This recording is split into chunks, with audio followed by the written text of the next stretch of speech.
Oi, galerinha, tudo bem com vocês? Espero que sim, espero que o final de semana tenha sido muito legal ao lado da família de vocês. Segundou, essa semana é especial, porque é a semana da nossa festa junina. Então vamos lá, começar com língua portuguesa, né? Que nem tudo é festa. O que nós trabalharemos hoje, pessoal? Crônica argumentativa. Vou falar uma coisinha para vocês antes. A crônica argumentativa já está numa parte ali depois do debate, tá? Antes da crônica argumentativa, nós teríamos aqui, um debate na página 46 e 47 do livro de vocês, tá? Mas a prof passou essa parte do debate, porque o debate seria em equipes, tá? Aí cada equipe argumentando de forma mais convincente que a outra. Então, a gente não tem como fazer esse debate no momento da forma como a prof gostaria. Então, nós pularemos lá para a página 49, tá bom? Então, vamos ver.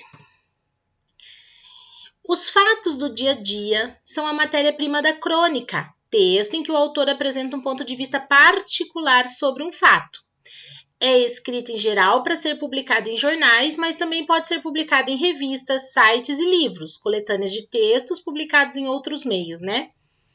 Existem vários tipos de crônicas. Algumas se assemelham a um conto, por serem estruturadas na forma de uma narrativa curta, enquanto outras são mais reflexivas, aí começam a analisar questões sociais que dizem respeito a todos. Grandes escritores brasileiros também são considerados importantes cronistas, tá? A Lia, Carlos Drummond de Andrade, Rubem Braga, Lígia Teles, Clarice Lispector, são alguns exemplos, tá bom? Professora, mas então nós estamos trabalhando ali também um texto argumentativo, porque é uma crônica, né? Uma crônica argumentativa, que difere do texto de opinião, então. Se no texto de opinião eu tenho que argumentar. A diferença da crônica é que a crônica se baseia mais, então, nos fatos do dia a dia, né, que é a matéria-prima principal ali da crônica, e a forma como o autor coloca a sua opinião. Ele traz de modo mais informal, como se ele estivesse falando com a gente na sala da nossa casa, tá? Então, a opinião se torna mais leve, mais informal, tá? Na forma como ela é colocada aí no texto. Essa é a grande diferença, tá bom? Esse textinho que a prof colocou na tela é o que está para vocês no livro, na página 54, beleza? Então, vamos lá. Então, lá no início já diz o que é envelhecer, né? Então, ali nós temos a menininha desde bebezinha, até passando pela infância, adolescência, até a fase adulta. Então, você já ouviu a frase "o tempo não para"? Qual é o significado disso para a sua vida? Em que momentos você gostaria que o tempo parasse? Essas reflexões que são da sessão troca de ideias, vocês farão com os familiares, tá? E registrarão no caderno.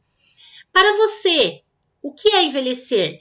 Não é para o papai ou para a mamãe, para você. Tá? Qual é a sua opinião sobre isso? O que é envelhecer?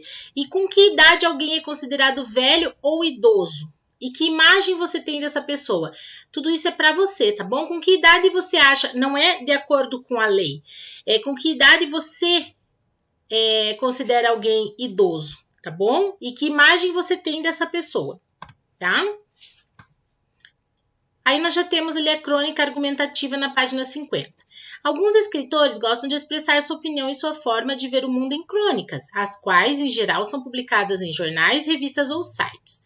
Leia a seguir a crônica e perceba que a autora Lia perceba o que ela tem a dizer sobre envelhecer.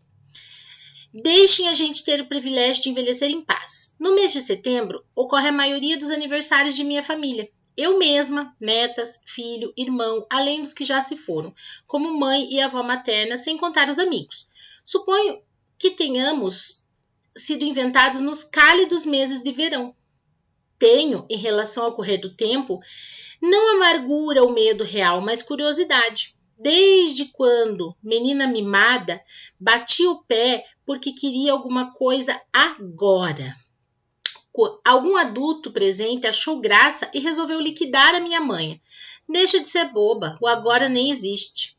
Iniciou-se um diálogo surreal. A menina curiosa e teimosa insistia em saber que história era aquela. Explicaram que o tempo passa constantemente, de modo que, quando pronunciamos a última letra da palavra agora, esse agora já é passado. Obstinada, várias vezes tentei pensar a palavra agora, empilhando as letras numa coisa só, mas desisti.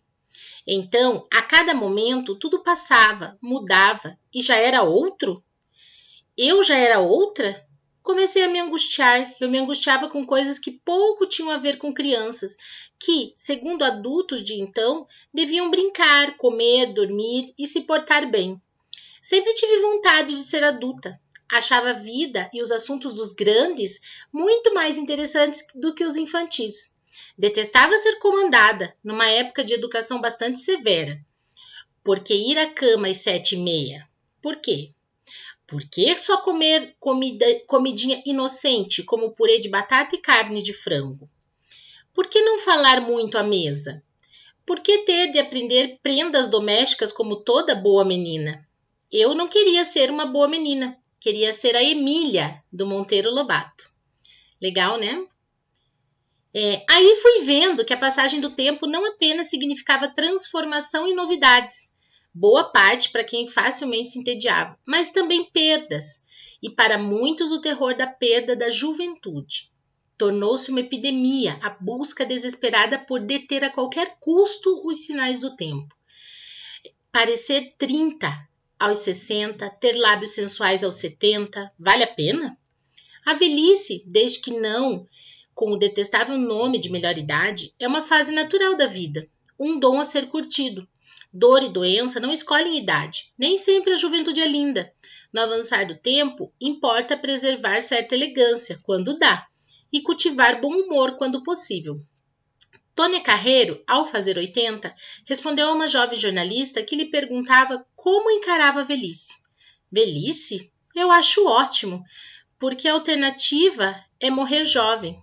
E minha amada comadre Mafalda Veríssimo, que sempre me faz falta, contou, fingindo-se indignada, que alguém ao telefone, sabendo que era ela, exclamou: Dona Mafalda, a senhora ainda tão lúcida? Que se arrume o que nos incomoda, mas dentro de alguma normalidade. Deixem a gente ter o privilégio de envelhecer em paz, que a gente vai tentar não ficar ainda por cima rabugenta. E quem sabe o Rio do Tempo desemboca em algum mistério mais interessante do que nossas trapalhadas de agora. É um texto assim para refletir mesmo, né? Sobre a velhice. Nem todo mundo considera assim a velhice uma coisa ruim, pelo contrário, né? E aqui ela conseguiu explanar bem no texto, na crônica dela. Então ali tem um textinho ali falando sobre a Lia, lúcida, que está marcado ali, né? Dona Mafalda, senhora ainda tão lúcida, quer dizer, que tem clareza de ideias, né? Ainda demonstra o uso da razão. Ali, na página 51, nós já temos o primeiro exercício. De maneira geral, qual é a finalidade dessa crônica? O que vocês acham? Qual que é o objetivo aí dessa crônica? Ensinar as pessoas a envelhecer de forma saudável? É expor um ponto de vista sobre a necessidade de respeitar, né, como as pessoas se comportam a respeito do próprio envelhecimento? Ou é narrar o primeiro contato de uma pessoa com a ideia de envelhecimento? Não tá difícil, gente. Página 52. No título, o leitor fica sabendo qual é, segundo a autora, a maneira ideal de envelhecer. Então, lá no título está dizendo: deixem a gente ter o privilégio de envelhecer em paz. Como a cronista entende que deve ser o envelhecimento? Como é que ela colocou lá no entendimento dela que deve ser esse envelhecimento? Letra B. A quem a cronista se refere ao usar a gente? A quem será? Letra C. A quem a autora se refere ao usar a forma verbal deixem? A quem ela está se referindo? Número 4. No primeiro parágrafo da crônica são relatados dois fatos. Primeiro fato, a cronista menciona os muitos aniversários de setembro, né? Muitas pessoas da família dela ali que fazem aniversário em setembro. Segundo fato, quando menina, foi dito a ela que agora não existe. Então, na crônica, esses dois fatos levam a uma reflexão sobre o quê? Sobre o envelhecimento ou sobre a atitude das crianças? Tá facinho. Releia esse trecho. Iniciou-se um diálogo surreal. A menina curiosa e teimosa insistia em saber que história era aquela. Entre quem ocorre o diálogo, tá? Gente, todas as perguntas são baseadas no texto. Então, assim, não se enganem que vocês lerão o texto uma vez e conseguirão responder, tá? O texto está aí para ser explorado mesmo. Então, vocês provavelmente lerão várias vezes aí para responder as questões. Letra B, o que é surreal? Se necessário, vocês podem usar o dicionário aí, tá bom? Vamos para o próximo, página 53. Qual dessas imagens é surreal? Né? Nós temos duas imagens ali, ó. Os tubarões no mar e os tubarões na floresta. Qual dessas imagens é surreal, né? Letra D. Por que é dito na crônica que o diálogo é surreal? A cronista gostava de ser criança, número 6? Se ela gostava, sim, por quê? E se não gostava, não, por quê, né? Número 7. A cronista afirma, eu não queria ser uma boa menina, queria ser a Emília do Monteiro Lobato. Leia as informações a seguir antes de responder a questão, ó. Emília é uma personagem do Sítio do Pica-Pau Amarelo, obra de Monteiro Lobato. Essa boneca, feita de pano e criada pela tia Anastácia, ganha vida e passa a ser o centro das aventuras vividas pelos outros personagens que moram no sítio. Sua principal característica é ser questionadora e buscar sempre uma nova forma de pensar sobre as situações do cotidiano. Ser questionador como a Emília é algo bom ou ruim? Vocês vão discutir aí com a família de vocês. O que vocês acham, né? Entrem em um consenso e respondam. Será que ser questionadora, questionar os fatos que acontecem na vida é algo bom ou ruim? Número 8. E quanto à velhice? Ela considera esse um bom momento da vida? A cronista, ela considera? Sim ou não? Olha o meu baby jacaré. Não, que baby jacaré, professora? O que é isso? Baby dragão. Não, não é baby dragão. Baby shark. Esse mesmo, tá? É o meu bebê tubarão. Olha que bonitinho aí, ó. Mostrando a língua para vocês. Vamos pro próximo. Número 9. Em geral, o que as pessoas mais temem com o envelhecimento? Transcreva um trecho em que isso fique evidente. Então, lá na crônica, tem um trecho que deixa isso evidente. O que as pessoas mais temem com o envelhecimento? Então, vocês vão passar esse trechinho aqui para a resposta. Número 10. A crônica expõe um modo pessoal de compreender o envelhecimento. Qual é a opinião da cronista em relação ao fato, né? A esse modo pessoal de compreender o envelhecimento? Qual é a opinião dela em relação a isso, dessa compreensão do envelhecimento? Letra B, você concorda com essa ideia da cronista? Se você concorda ou se não concorda, por quê? Né? Isso aqui vocês podem, essa letra B, vocês podem responder também, tá? Entrando em consenso aí com a família de vocês, com papai, mamãe, tá bom? Belezinha, pessoal? Então, depois da letra B, nós temos novamente aquele textinho que a prof colocou no início ali para que a gente compreendesse mais a questão da crônica, tá bom? Então, é o mesmo textinho que já está lá no início. Por hoje é só, não vamos nos estender mais aí. Na próxima semana nós trabalharemos aí o modo indicativo no pretérito passado, tá bom? Mas hoje a prof quis explorar bem essa questão da crônica, para que vocês consigam compreender bem, tá? Deixa a prof voltar aqui direitinho para se despedir de vocês.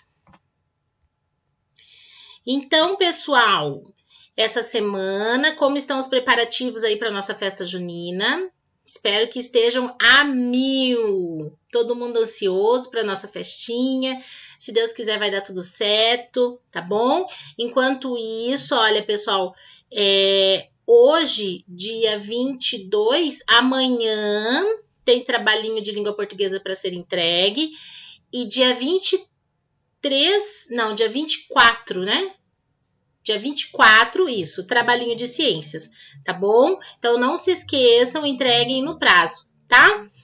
Por hoje é só. Um beijo, fiquem com Deus e até a nossa próxima aula, tá bom?